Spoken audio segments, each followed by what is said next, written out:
Hello friends, नमस्कार। कैसे हैं आप? आई होप कि आप सभी बढ़िया होंगे। मैं संतोषी मुंडे भी आप सभी का स्वागत करती हूँ हमारे चैनल बेस्ट नोट ट्यूटोरियल्स पर। तो आज हम प्राचीन भारत के इतिहास में वीडियो के पार्ट 2 में पढ़ने वाले हैं। साहित्यिक स्रोत के जो साहित्यिक स्रोत का फर्स्ट पार्ट था धार्मिक साहित्य, उसके बारे में हमने पढ़ लिया था। आज हम उसी के दूसरे भाग धर्मेतर साहित्य के बारे में, नॉन रिलीजियस लिटरेचर के बारे में पढ़ेंगे। तो चलिए वीडियो शुरू करते हैं। धर्मेतर साहित्य यानी कि जिसे इंग्लिश में बोला जाता है नॉन रिलीजियस लिटरेचर। तो धर्मेतर साहित्य जो है साहित्यिक स्रोत का एक दूसरा भाग है। पहला भाग है धार्मिक साहित्य और दूसरा है धर्मेतर साहित्य। तो इसमें पहला जो आता है वो है संगम साहित्य। इसमें चोल, चेर तथा पांड्य राज्यों के उदय का वर्णन है। इसमें कविताओं की कुल संख्या 30,000 इनकी पंक्तियां हैं। ये कविताएं दो मुख्य समूह में विभाजित की गई हैं, जिसमें पहले समूह का नाम है पटिनेडिकल कणकु और दूसरे का नाम है पतु पातु। जो पहला समूह है यानी कि पटिनेडिकल कणकु, ये दूसरे समूह जो बाद वाला समूह है पतुपातु, इससे पुराना है। तो ये चीज इंपॉर्टेंट है, ये आपको याद रखना है, जो कि आपके एग्जाम के लिए बहुत ही इंपॉर्टेंट है। दूसरा आता है मनुस्मृति। यह सबसे प्राचीन एवं प्रामाणिक है। जो मनुस्मृति है ये सबसे प्राचीन और प्रामाणिक है। इससे तत्कालीन भारत की राजनीतिक, सामाजिक एवं धार्मिक स्थितियों की जानकारी मिलती है मनुस्मृति से। इसमें विवाह के 8 प्रकारों का उल्लेख किया गया है। जो मनुस्मृति है इसी में विवाह के 8 प्रकारों का उल्लेख किया गया है। विवाह के 8 प्रकारों के बारे में बताया गया है, जिनमें पहला है ब्रह्म, दूसरा है देव, तीसरा है आर्य, चौथा है प्रजापत्य, पांचवा है गंधर्व, छठवा है असुर, सातवां है राक्षस एवं पेशाच। अब उसके बाद आता है, नोट करके है, अनुलोम विवाह। अनुलोम विवाह क्या होता है? तो उच्च वर्ग के पुरुष का निम्न वर्ग की स्त्री के साथ शादी करना अनुलोम विवाह कहलाता है। मीन्स जब किसी उच्च वर्ग, उच्च खानदान का पुरुष किसी निम्न वर्ग की स्त्री के साथ विवाह करता है तो इसे कहा जाता है अनुलोम विवाह। और इसी के विपरीत आता है प्रतिलोम विवाह, कि जब कोई उच्च वर्ग की कन्या किसी निम्न वर्ग के पुरुष के साथ विवाह करती है तो इसे बोला जाता है प्रतिलोम विवाह। यानी कि उच्च वर्ग की जो कन्या हो ऊंचे कुल की, वो किसी निम्न वर्ग के पुरुष से जब विवाह करती है तो इसे बोला जाता है प्रतिलोम विवाह। अब आता है तीसरा, नारद स्मृति। इसमें गुप्त वंश के विषय में जानकारी मिलती है। और चौथा आता है अर्थशास्त्र। अर्थशास्त्र जो है आचार्य चाणक्य, विष्णुगुप्त जिनका नाम है, या इन्हें तीसरा नाम जो है कौटिल्य है।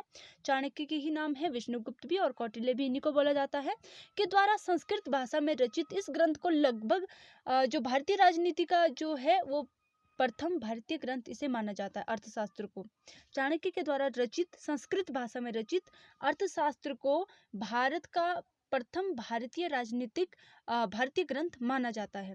इसमें लगभग 6000 श्लोकों वाले इस ग्रंथ में मौर्यकालीन राजनीतिक, सामाजिक, आर्थिक एवं धार्मिक स्थितियों का वर्णन है।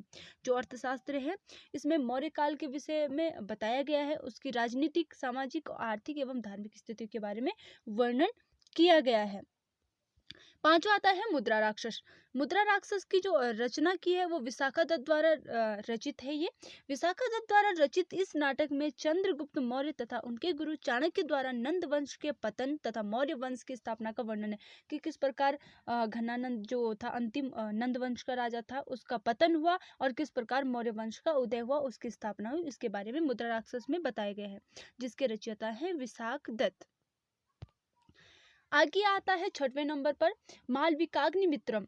तो कालिदास द्वारा रचित इस ग्रंथ में पुष्यमित्र, शुंग एवं उनके पुत्र अग्निमित्र के समय की राजनीतिक स्थिति तथा शुंग एवं यवन संघर्ष का वर्णन किया गया है। कालिदास के द्वारा रचित है मालविकाग्निमित्रम, और इन्होंने जो अपने इस ग्रंथ में लिखा है वो है पुष्यमित्र, शुंग और उनके पुत्र अग्निमित्र के समय की जो राजनीतिक स्थितियां थी उसके बारे में बताया है। इसके साथ ही शुंग और यवन संघर्ष का भी इसमें वर्णन किया गया है। सातवां आता है हर्षचरित। सम्राट हर्ष के राजकवि बाण भट्ट द्वारा रचित इस ग्रंथ से हर्ष के जीवन एवं तत्कालीन भारतीय इतिहास के बारे में जानकारी मिलती है। जो हर्षचरित है वो हर्ष के जो राजकवि थे जिनका नाम था बाण भट्ट, तो इनके द्वारा रचित किया गया है, इनके द्वारा रचा गया हर्षचरित। तो इस ग्रंथ में उन्होंने हर्ष के जीवन के तत्कालीन भारतीय इतिहास के विषय में जानकारी दी है। 8वां आता है स्वप्न वासवदत्तम। तो महाकवि भास द्वारा रचित इस ग्रंथ में वत्सराज उदयन एवं चंड प्रदोत के संबंधों का उल्लेख है। इन लोगों में किस प्रकार से संबंध थे इसका उल्लेख किया गया है। और 9वां आता है राजतरंगिणी। जो राजतरंगिणी के रचयिता हैं उनका नाम है कलहड़। कलहड़ के द्वारा रची गई है राजतरंगिणी, ये बहुत इंपॉर्टेंट है। तो कलहड़ द्वारा रचित इस पुस्तक का संबंध कश्मीर के इतिहास से है। इसे भारतीय इतिहास का प्रथम प्रामाणिक ग्रंथ माना जाता है। जो राजतरंगिणी है इसे भारतीय इतिहास का प्रथम प्रामाणिक ग्रंथ माना जाता है। अब इसके बाद 10वें नंबर पर आता है मृच्छकटिकम। शूद्रक द्वारा रचित इस नाटक से गुप्तकालीन इतिहास की जानकारी मिलती है। 11वां आता है विक्रमांक देवचरित। तो इसमें कश्मीरी कवि विलहड़ के द्वारा ये रचित किया गया है, उनकी इसकी रचना की गई है। इस ग्रंथ से चालुक्य राजवंश विशेषकर विक्रमादित्य पंचम के बारे में जानकारी मिलती है। इस ग्रंथ से हमें विक्रमादित्य पंचम के बारे में जानकारी मिलती है, उनके विषय में हम जानते हैं इस ग्रंथ से। 12वें नंबर पे आता है कीर्ति कौमुदी। सोमेश्वर द्वारा रचित इस काव्य से चालुक्य वंशीय इतिहास की जानकारी मिलती है। तो इस प्रकार से जो भी काव्य रूप में लिखे गए हैं, ये ग्रंथ लिखे गए हैं, तो इनसे किसी न किसी वंश के बारे में जानकारी मिलती है। तो ये आप लोग को याद रखने हैं, ये आपके एग्जाम के लिए बहुत ही इंपॉर्टेंट है। 13वें नंबर पर आता है अवंती सुंदरी कथा। महाकवि दंडी द्वारा रचित इस ग्रंथ से दक्षिण भारत के पल्लवों के इतिहास की जानकारी मिलती है। और जो दक्षिण भारत में जो पल्लव रहते थे इनके इतिहास के बारे में जानकारी मिलती है कि इनका देश कहाँ था, क्या था, इनके बारे में पता चलता है अवंती सुंदरी कथा से। 14वें नंबर पर आता है अष्टाध्यायी।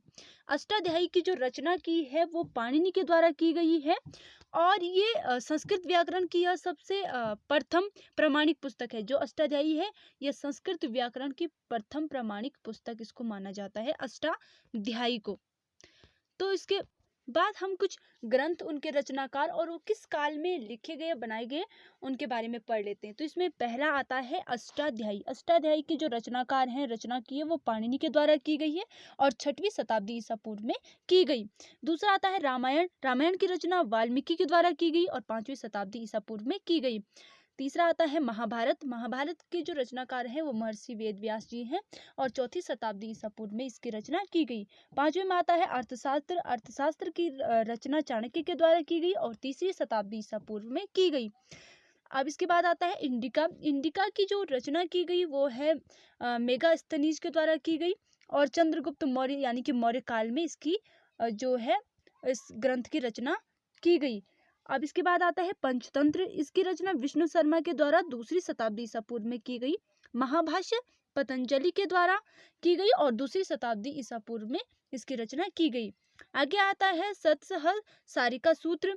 इसकी रचना नागार्जुन के द्वारा कनिष्क काल में की गई और बुद्ध चरित्र की रचना अश्वघोष के द्वारा कनिष्क काल में की गई और सौरानंद की रचना अश्वघोष के द्वारा कनिष्क काल में की गई। तो इस प्रकार से ये कुछ रचनाकार थे जिन्होंने इस प्रकार से ग्रंथों की रचना की और किस काल में की, किस टाइम में की, इसके बारे में जानकारी दी गई है। अब हम पढ़ेंगे कुछ विदेशी लेखक एवं उनके साहित्य के बारे में कि कुछ तो हमने अपने देश के लेखकों के बारे में पढ़ा जिन्होंने ग्रंथ लिखे। अब हम कुछ विदेशी लेखकों के बारे में पढ़ेंगे, उनके साहित्य के बारे में पढ़ेंगे। तो इनमें पहला नाम आता है हेरोडोटस का। हेरोडोटस जो है ये बहुत ही मेन है। इन्हें इतिहास का पिता भी कहा जाता है, यानी कि हिस्ट्री ऑफ फादर जो कहा जाता है वो हेरोडोटस को कहा जाता है। हेरोडोटस ने जो हिस्टोरिका नामक पुस्तक लिखी है उसी में उन्होंने इतिहास या हिस्ट्री शब्द का यूज किया है। इसमें भारत एवं ईरान यानी कि फारस के बीच आपसी संबंधों का वर्णन किया गया है हेरोडोटस के द्वारा रची गई हिस्टोरिका में। दूसरा आता है मेगास्थनीज। यह चंद्रगुप्त मौर्य के दरबार में सेल्यूकस निकेटर का राजदूत था और इसके द्वारा रचित इंडिका नामक पुस्तक में मौर्यकालीन नगर प्रशासन तथा कृषि का वर्णन किया गया है, यानी कि उस टाइम पे जो प्रशासन था और कृषि की व्यवस्था थी उसके बारे में वर्णन किया गया है। तीसरा आता है डायमेकस। यह सीरियन नरेश अंतियोकस का राजदूत था जो कि बिंदुसार के दरबार में आया था। 4वें नंबर पर आता है डायनोसियस। यह मिस्र नरेश टॉलमी फिलेडेल्फस का राजदूत था जो कि बिंदुसार के दरबार में आया था। तो इस प्रकार से इन्होंने अपने अपने ग्रंथ लिखे थे। 5वें नंबर पर आता है प्लिनी। इसने नेचुरल हिस्टोरिका नामक पुस्तक लिखी। जो नेचुरल हिस्टोरिका पुस्तक के लेखक हैं वो हैं प्लिनी, और इन्होंने ये पुस्तक लिखी। इसमें उन्होंने भारतीय पशु, पेड़ पौधे, खनिज पदार्थों आदि का वर्णन किया। इसमें भारत में होने वाले जो भी खनिज हैं, जो भी पेड़ पौधे हैं, पशु हैं, इनका वर्णन उन्होंने अपनी नेचुरल हिस्टोरिका नामक पुस्तक में किया है। 6वें नंबर पर आते हैं फाहियान, जो कि 399 से 415 ईस्वी के बीच भारत आए थे। प्रथम चीनी यात्री जो चंद्रगुप्त विक्रमादित्य के शासनकाल में भारत आया था वो है फाहियान। अपनी पुस्तक में इन्होंने तत्कालीन भारत की राजनीतिक एवं सामाजिक स्थिति का वर्णन किया है। जो फाहियान है, इन्होंने अपनी पुस्तक में भारत की राजनीतिक एवं सामाजिक स्थिति का वर्णन किया है। 7वें नंबर पर आता है वेनसांग, जो कि 629 से 644 ईस्वी के बीच भारत आए थे। इसे यात्रियों के सम्राट या यात्रियों के राजकुमार के नाम से जाना जाता है। ये बहुत इंपॉर्टेंट है। जो ह्वेनसांग थे, इन्हें जो नाम दिया गया है वो है यात्रियों के सम्राट या यात्रियों के राजकुमार के नाम से इन्हें जाना जाता है। किसे? ह्वेनसांग को। यह सम्राट हर्षवर्धन के शासनकाल में भारत आया था, और इसके द्वारा लिखित जो यात्रा वृत्तांत है सीयू की से तत्कालीन भारत के संबंध में जानकारी मिलती है। इसने नालंदा विश्वविद्यालय में अध्ययन तथा अध्यापन का कार्य किया। जो वेनसांग थे, इन्होंने नालंदा विश्वविद्यालय में अध्ययन भी किया और अध्यापन का कार्य भी किया। 8वें नंबर पर आता है इत्सिंग। यह भी एक चीनी यात्री था। इसने 670 ईस्वी के आसपास भारत के बिहार प्रदेश का भ्रमण किया था। भारत के बिहार प्रदेश का भ्रमण इत्सिंग के द्वारा किया गया था 670 ईस्वी के आसपास। इसने नालंदा विश्वविद्यालय में अध्ययन भी किया। जो इत्सिंग थे, चीनी यात्री थे, इन्होंने नालंदा विश्वविद्यालय में अध्ययन भी किया। तो इस प्रकार से हमने कुछ रचनाकार पढ़े। अब हम कुछ अन्य रचनाकार, देश और उनकी रचना का नाम पढ़ेंगे। जैसे फर्स्ट आता है मेगास्थनीज। ये यूनान देश के थे और इनकी रचना का नाम था इंडिका। इंडिका की रचना की गई मेगास्थनीज के द्वारा, जो कि यूनान देश के थे। टॉलेमी यूनान, इन्होंने ज्योग्राफी की रचना की थी। प्लिनी यूनान के थे। नेचुरल हिस्टोरिका इनकी रचना का नाम था। अज्ञात, इसमें कुछ पता नहीं है। और देश है यूनान या मिस्र। और पेरिप्लस ऑफ एरिथ्रीन सी की रचना इनके द्वारा की गई। फाहियान चीन के थे। A record of Buddhist countries इनकी रचना का नाम था। वेनसांग चीन के थे। Essay on best in the world इनकी रचना का नाम था।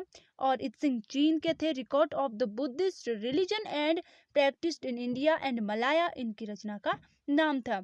हम्बली चीन के थे। लाइट ऑफ वेनसांग इनकी रचना का नाम था। और अलबरूनी अरब के थे। तहकीक हिंद इनकी रचना का नाम था। तो इस प्रकार से ये कुछ रचनाकार थे जिन्होंने कुछ फेमस रचनाएं की, जो कि आज भी भारतीय इतिहास में बहुत ही महत्वपूर्ण है। तो जिस प्रकार से ये कौन से देश के थे रचनाकार, कौन सी इन्होंने रचना की, ये सारी जानकारी मैंने आपको बताई। वीडियो के अगले पार्ट में हम आपको बताएंगे पुरातात्विक स्रोतों के बारे में। साहित्यिक स्रोतों के बारे में हमने पढ़ा, अब इसके बाद हम पुरातात्विक स्रोतों के बारे में पढ़ेंगे। तो इस वीडियो में इतना ही। आई होप आप लोग को ये वीडियो पसंद आई होगी, जो कि आपके एग्जाम के लिए बहुत ही इंपॉर्टेंट है। तो वीडियो को लाइक कीजिएगा, हमारे चैनल को सब्सक्राइब कीजिएगा, और आप इससे संबंधित पीडीएफ को प्राप्त करने के लिए हमारे ग्रुप से भी ज्वाइन हो सकते हैं। इसके लिए हमने लिंक कमेंट बॉक्स में दे दिया है, तो आप ज्वाइन कर सकते हैं। पीडीएफ बिल्कुल आपको फ्री मिलेंगे इस चैनल पे। तो थैंक यू सो मच।